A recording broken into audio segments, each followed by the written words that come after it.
How long can this equities rally last? Let's find out with Tavi Costa. He is a portfolio manager at Crescat Capital. We were talking about stocks, the overall markets, gold, and miners. Welcome to the show. Tavi, good to see you. How are you? David, thanks for having me. Looking forward to this. Yeah, let's start by giving the audience an overview of your economy. We were talking offline. You're not too constructive overall. We'll take a look at a few indicators from your recent chart pack and we'll break it down. So the Philadelphia Business Outlook Index, for example, has been trending down. Let's take that as a starting point. Does that signify anything to you? That's more of a soft data, which is really interesting. A lot of times you see that leading the way in the markets. You can look at ISM manufacturing for new orders as well, which is diverging from the year-over-year change in the S&P 500. So which one is lying is the big question. We have that divergence as well back in 2020, right before the volatility event of the COVID crash. So to me, it's setting the stage for one of those volatility events one more time. You got credit spreads being extremely low. You've had the AI euphoria, which is really interesting because in 2022, for instance, when equity markets and bond markets are falling together, that to me was more of a reaction reflected on the duration risk being priced in equity markets, meaning it wasn't so much the deterioration of cash flows and fundamentals being priced in that decline of the stock market in general. Now in 2022, we've had the break of the divergence between the 10-year yield and Nasdaq, which is quite interesting. Back in 2022, they were very correlated. 10-year yields rise, Nasdaq falls. This year, we've had 10-year yields actually holding its ground, meaning it hasn't really been falling. But Nasdaq has been on fire, really held by, as everyone knows, but just a narrow amount of leadership, really by the AI euphoria that we've had. So that break of correlation really started happening in March. I think March 14 or 12 was when ChatGPT was released. And so you've had a whole separation in the market. Do I think that that's sustainable? Well, I things like the estimates for most of those companies. And it's really interesting that you're not seeing, look at NVIDIA, for instance, which is the clear likely winner of this medium term an AI, situation where, they do have the hardware in order to have those things being developed. And what is interesting about that is they're going to be quadrupling their free cash flow in the next 2 years, according to estimates. And even if we assume that, it still trades at 44 times their quadruple estimates of 2025. So we're getting in a state, kind of a stance of la la land. And at the same time, if you look at the other companies, the other mega cap companies, Apple, Microsoft, Amazon, all of those are showing actually deterioration of their estimates for earnings. So we're not really seeing any extrapolation of potential growth of those fundamentals moving forward to really drive this mechanism of market prices being so high. So to me, it's maybe a passive investment sort of mechanism or dynamic really explaining this rally we're seeing in mega caps, but I think it's completely unsustainable. Okay, let's talk about this unsustainability. So let me provide a counter argument, and please, feel free to argue back. This is just to play devil's advocate. If one were to say that valuations are not a good indicator of price, and you have a chart actually showing the 10-year and 5-year and 3-year cyclically adjusted PE being at multi-year level highs, so record levels really, but it's really not an indication of where prices are going. It's more of an issue. That's more of an issue of sentiment. If you take a look at the VIX, for example, VIX is at a multi-year low.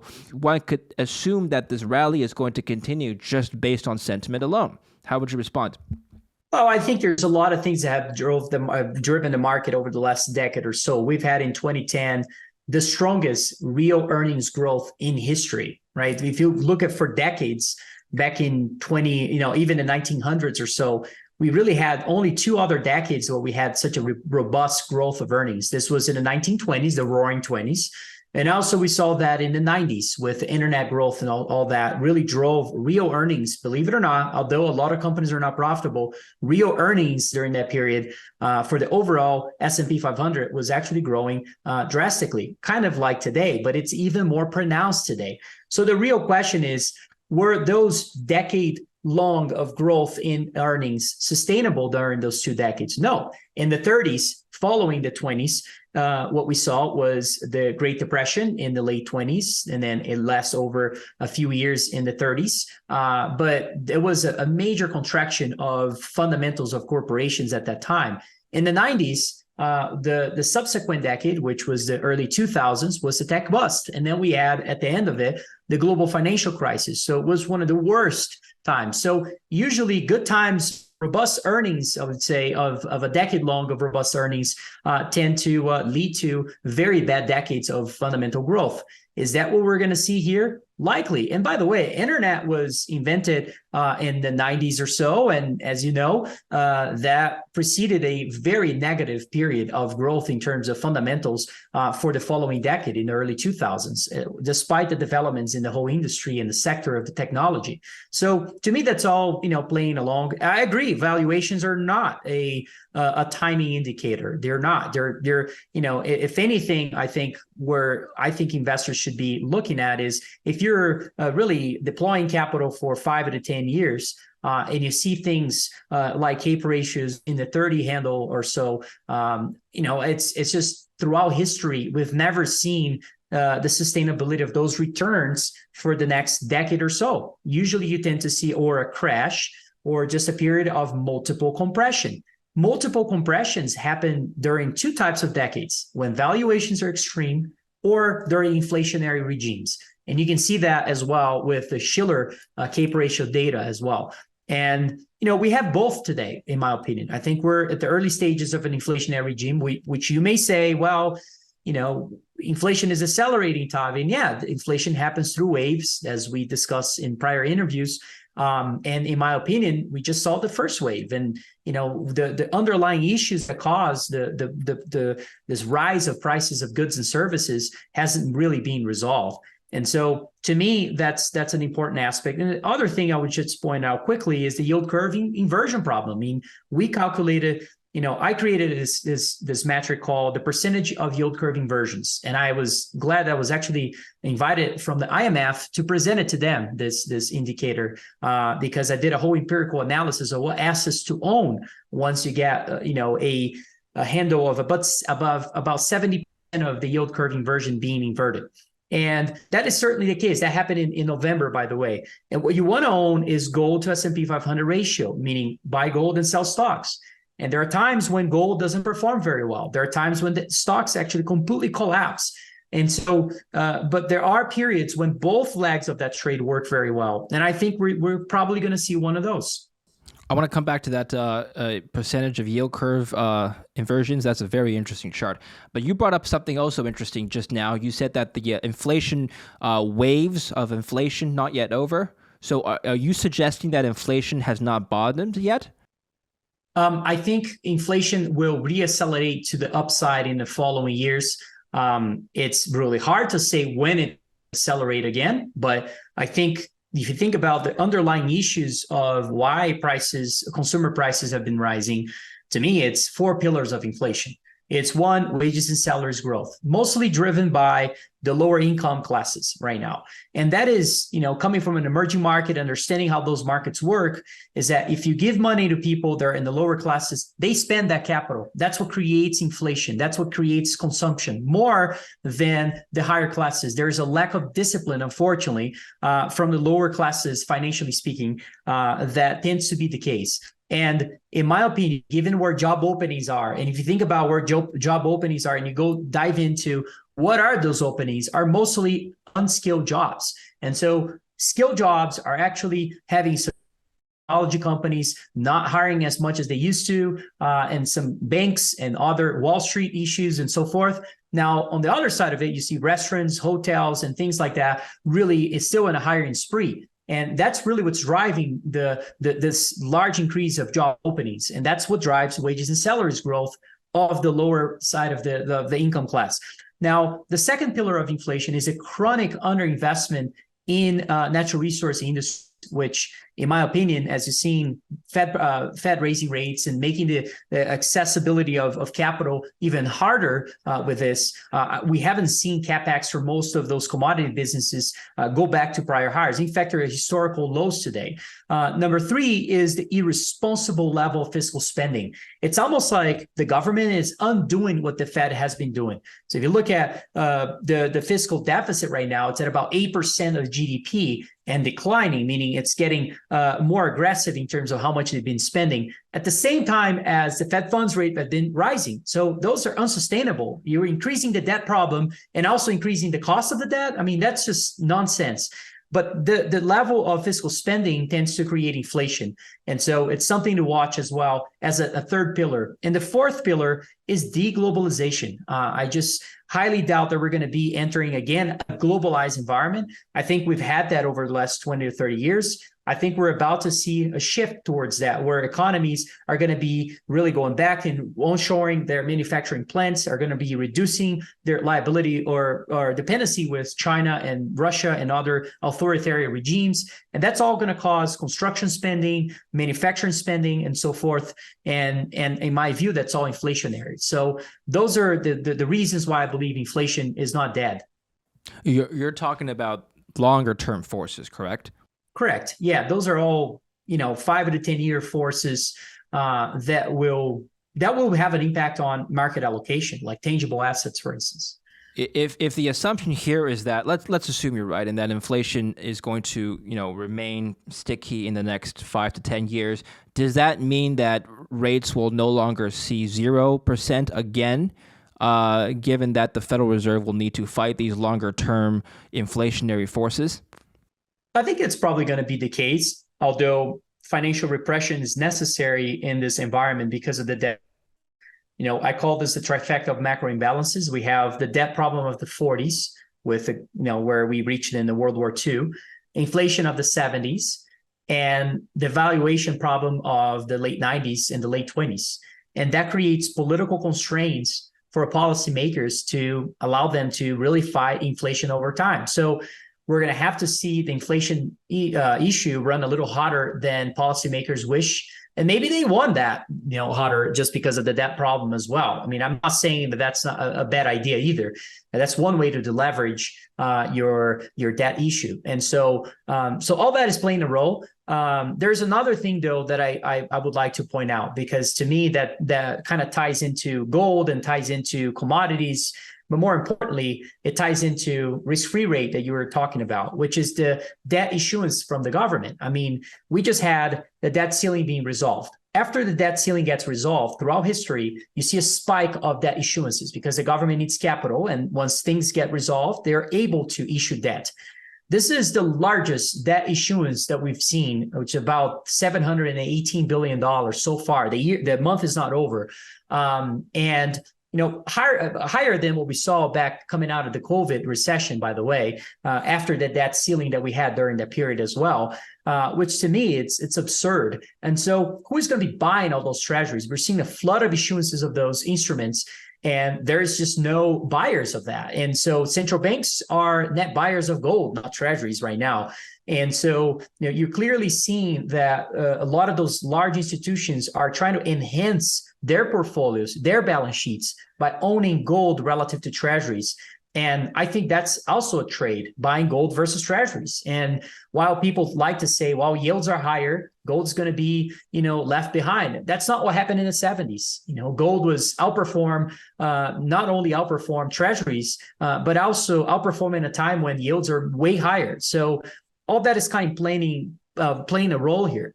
Can you make the case for an investor who's new to the gold market? Let's just talk about this for a minute, as to why he should buy gold during exactly what you described, a higher yield environment. If I could put my assets in, or my money in some sort of yield generating asset, even like a short-term bond that can generate some yield at a coupon that's higher than 2 years ago, why would I do that? Why don't I do that versus putting it in gold, which doesn't generate any yield? No, that's a very fair question. And that was the case in the 80s, and why treasuries are so cheap and central banks began to buy treasuries rather than gold. And that was the right trade to do.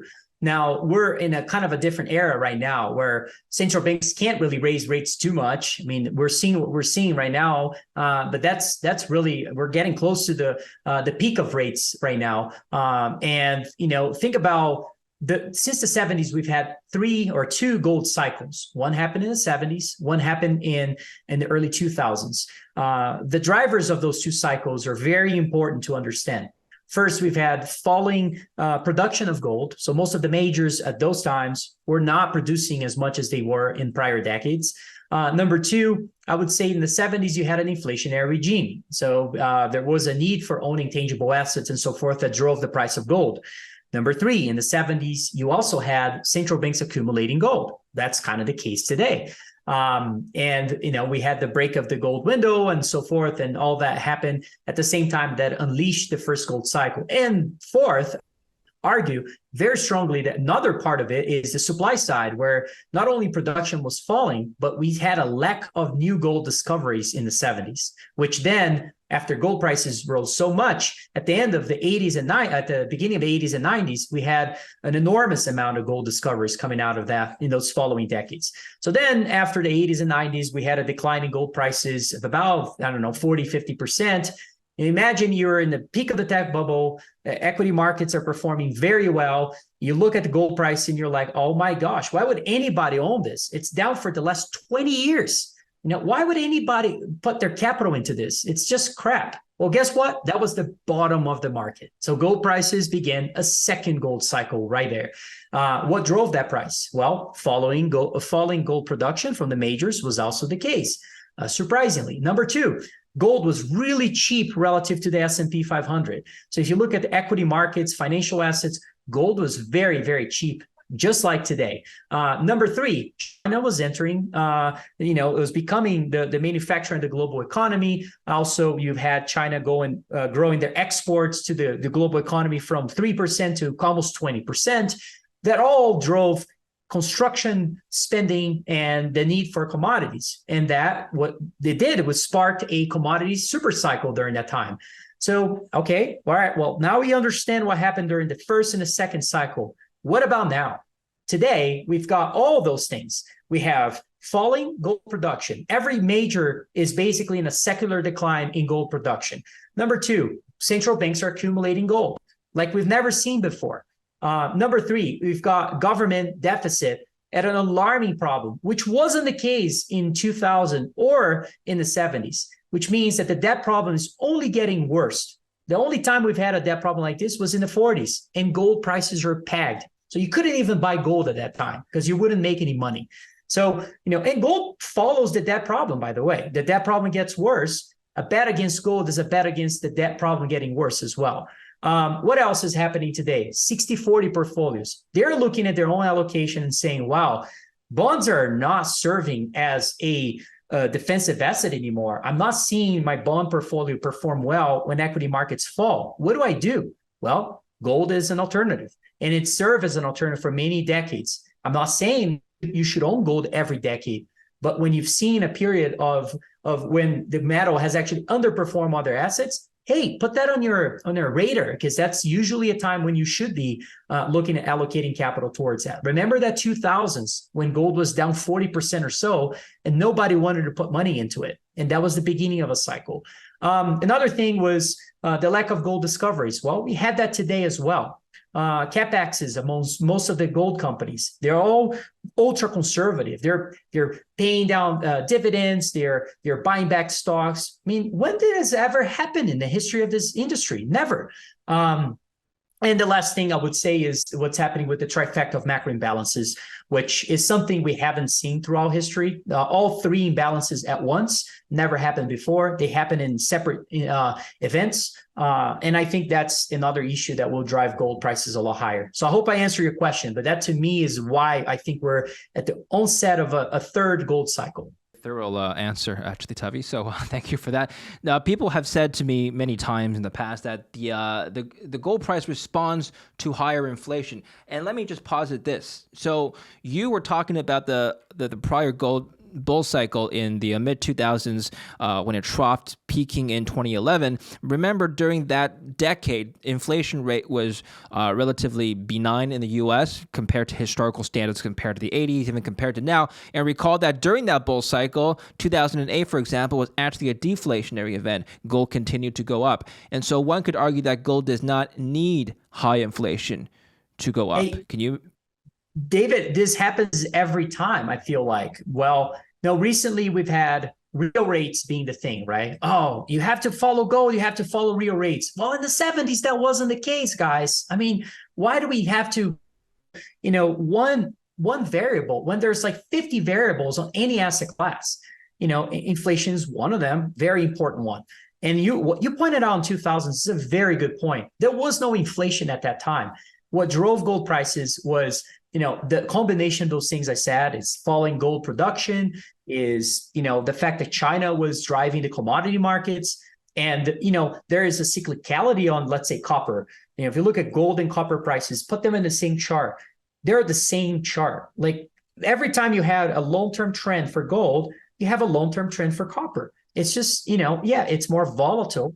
Yeah. So the point I was making, wanted to bring it to the present day. If you take a look at the TIP ETF, which is a measure of inflation expectations, just over the last 5 years, in particular the last 1 year, it's had a very direct correlation with the gold price. So the TIP ETF has been falling over the last month, for example. Gold has been trending slightly down over the last month. It hasn't corrected, hasn't crashed. It's just been slightly lower than $2,000. And so the point I'm trying to make is if inflation expectations continue to trend down, one, if we assume this correlation to hold, gold will go down unless you see a divergence. Yeah. Look, it's interesting how if you analyze macro for a long period of time, you understand that macro correlations change over time. And, it's just the case. And right now in 2022, in my opinion, was the beginning of a break of very severe correlations that we had over the last 10 years. Now, one of them is global bonds. You've had a negative yielding bonds used to be highly correlated to gold. So as you see negative yields getting more negative, gold prices would go higher. And we've had the complete break of that correlation in 2022, where global bonds that were yielding negative almost were vanished, right? I mean, we don't have those yields in negative camp anymore, basically. I mean, there's maybe one or two places, but they've basically been vanished over the last 12 months. And gold prices held their ground, right? I mean, it's not like gold prices collapsed along with global bonds. That's one. The TIPS market is another one you mentioned right now, which is more the treasury. And the fact that if I say to you that we're going to raise rates from 0 to 5% and inflation is going to decelerate, gold should be murdered, right? And gold actually held its ground again. And it's kind of interesting. Well, correlation didn't hold. It's something that's been changing. Paying attention to that. And number three is another one that I don't think a lot of people talk about, but it's the break of correlation between gold and the yen. The Japanese yen is an asset that it's been seen as a defensive asset for many years, for many decades now. And if you look at the price of gold versus the price of yen relative to the dollar, you can see that the dollar has been stronger than the Japanese yen. So it's causing a collapse of that, along with the yield curve control happening in Japan and all sorts of things in terms of policy making that has been causing the depreciation of their currency. And guess what? Gold had its ground again. So, to me, it's just like a list of things that I'm just checking of things that used to be. That's what you need to know if you want to know about gold prices. And look, it's not how it works, right? I mean, we all, should know that there's this is a multi, factor kind of market where you really need to, get your arms around the whole story and not just one thing. And so, it's always going to be the case, unfortunately. And it's why markets are so intriguing. Why they're so difficult to predict. But also, it's just part of the game. So I'm fascinated by it, and I think gold is going to work in terms of being in a gold cycle for a combination of things. And this is not the 70s. This is not the early 2000s.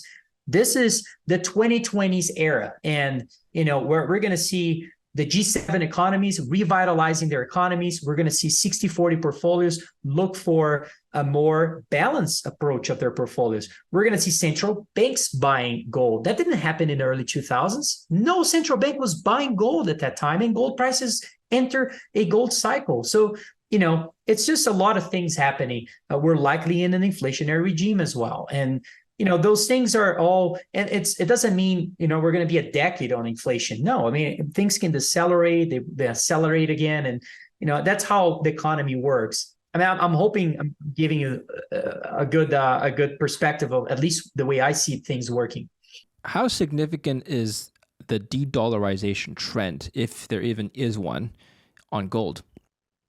Well, that's a good question, because if you are running a central bank and you worry about that particular case, I think what you find is this period that we've had in the 70s that is maybe a good analog for that, which is a time, and again, not for the debt problem, not for the issuance of treasuries that we're seeing, nothing because of that, but just for the fact that if you're a central bank today, you were quite concerned about where interest rates are in developed economies. Majority of emerging markets are buying gold because they need to. Otherwise, their currencies will collapse. And why are they not buying treasuries instead? The reason for that, in my opinion, has to do with, well, first, treasuries are expensive today. If you look on a PE ratio aspect, how do you do that? Just take the yield divided by one divided by the yield, and you get the PE ratio of it. I think last time I checked was in the 70s or so. You pay in a 70, about price to earnings ratio. I could be wrong on this. I just the 10-year yield, I think it's in that part. But anyways, it's above 50, above 40. That's enormous. And the point being, while you have gold prices and about to make new highs, it's getting at that level. And if you look at, it also played a role into enhancing the quality of those balance sheets. And so central banks are making the choice of buying gold recently. They're accumulating the asset like they did in the 70s. And if you looked at the chart of when they did that, we had a peak level, about 70% of overall central bank assets was in the metal, as owning gold. Today is less than 20%. And so we've had a history from the 80s to now where that line has been declining, where they've been owning less and less throughout history. And usually it's not the case. It's not something that tends to last forever. You tend to see an upward movement again. Treasuries are cheap. Treasuries PE ratio back in the 80s was probably, in the teens. Last time I checked, I think was in the teens or so, which means, now the proposition of owning treasuries relative to gold is just not as attractive. And so I think that's creating the case as well with the de-dollarization and the multipolar world of economies looking for different alternatives of monetary systems to be working with. Suppose we have a structurally constructive period for gold, cyclically bullish era for gold, coupled with the cyclically bearish era for equities. What happens to the gold miners then? Which force do the miners follow? That's another very good question, because the majority of market participants, I think today, they tend to say, I look back in history, but they only go back to 2008. They don't go back to other macro regimes and other times that are very important to pay attention to. Today, you have gold prices about to make new highs, and the valuation of most businesses, even if you're not looking at producing assets, if you're just looking at a company that owns resources in the ground, they are historically cheap. And that just makes not a lot of sense to me. It's an opportunity. It's why the market is so inefficient in that side of there's a lack of understanding of this place. And meaning, there's not a lot of institutional following, not a lot of people talking about this part of the industry. So it creates all these opportunities, all this, great activist approaches that you can take and make a company unlock a lot of value over time, in my opinion. And so if you look back in 2008 or even recently in 2020, when the market crashed, the miners crashed along with it. And, this was a time when it was sort of brief, but very steep. steep, meaning the decline very steeply with the markets, and then very quickly it began to start its trajectory to the upside as the Fed had to cut rates. You've got also the deficits getting a lot worse and the debt problem getting a lot worse. Immediately, gold prices began to rise, and you had a upward movement in the miners along the way. And so I think the miners are waiting for a breakout in gold, my opinion. And if you look at early 2000s and the 70s, for instance, the correlation between the miners and the stock market was actually quite different than a lot of people think. The 73, 74 environment, which was a stagflationary crisis, gold miners rally as the market declined. That would be unthinkable today, right? I mean, everyone is planning, oh my gosh, miners are going to get crushed. The economy also, has a recession and something along those lines. And that can potentially be the case. Silver could get caught up on that too. But I like to look at history, and I think it's important to be deploying capital into a space that is cheap, undervalued, not very unloved, and with the very high potential of us hitting this financial repression environment where the Fed can't really raise much more rates, or things are going to start breaking, and that's what really drives the metal. And then you start seeing the influx of capital into this industry. Okay. Finally, let's close off. I promised we circle back to your yield curve inversion chart. So let's close off on this. Currently, we're at above the 70% threshold. If you just take a look at this chart historically, it's preceded a recession. History is going to repeat itself this time, Tavi? I'm a firm believer of looking at macro indicators to help you, guide your views. And I think that's probably the strongest that I know of. And it's not just because I created this indicator, but I just don't know any other indicator that has a perfect history of predicting. Even the outlier event of 2020 is part of this, of predicting a recession, because the 2020 recession was kind of an outlier type of event. Where the key here is the 70% threshold. How did you come up with that as being the the primary threshold for a recession? Well, I was just trying to, to me, this was the case. I'll tell you a little bit of why we created this. I was looking at a lot of independent spreads. If you look at the 2 versus 10s, which a lot of people do, the 3-month versus 10-year yields, and what you find there is that they give you different signals. So in 2008, the inversion happened. 2 years later, the market peaked, right? So if you're shorting the market in 2006, you got crushed. You were wrong for 2 years until things happened. In 2000, actually was closer. So as you see the inversion, then you also see the market peak. So which one is it, right? So if you're running money, that really matters. It's not the recession call. It's the market peak call that matters. You're trying to run capital and trying to perform. So to me, it was important to create this indicator. And I said, well, since I don't know if the 2 versus 10s are more important than the 3-month versus 10s, I said, let's look at all yield curve spreads. And let's see, the percentage of those first. And that kind of created this indicator, was sort of the beginning of the creation of it. And then in the middle of this, I was like, wow, there's a lot of yield curve inversions today in the Treasury curve. This is back in 2019 or so. Is this normal? And then, look back in history, that's not very normal. When was the last time we've had this above whatever 50%? Well, there's some times when there's a soft landing, not really a hard landing. And what about 70%? Have we ever had in history a 70% handle that we didn't see a hard landing? And the answer is no. Every single time this happened. And then you start looking further and you're like, all right, well, should I be shorting the market then? Should I, every time I get the 70, should I just go ahead and short the market? The answer is no. That there are times when equity markets actually rally, although we're seeing a hard landing. A great example of that is the S&L crisis in the early 90s, where the real estate market and other parts of the market collapsed, but the equity markets didn't collapse as bad. I mean, they probably fell about 20% or so and immediately got back to their upward trajectory. So to me, it was kind of interesting. I was like, all right, well, should I own treasuries? And, yes and no. And recently, yes. 70s, no. Should I own gold? Yes and no. And then I finally looked at the gold to S&P 500 ratio. Interestingly, that is by far the best way to be positioned when you have that. And people ask me, well, what if you go from 70 to 90% or 70 to 80% of inversions? It doesn't matter. The research is when you hit that 70 handle, Then we look at performance for the next 2 years. And then we look at the average performance.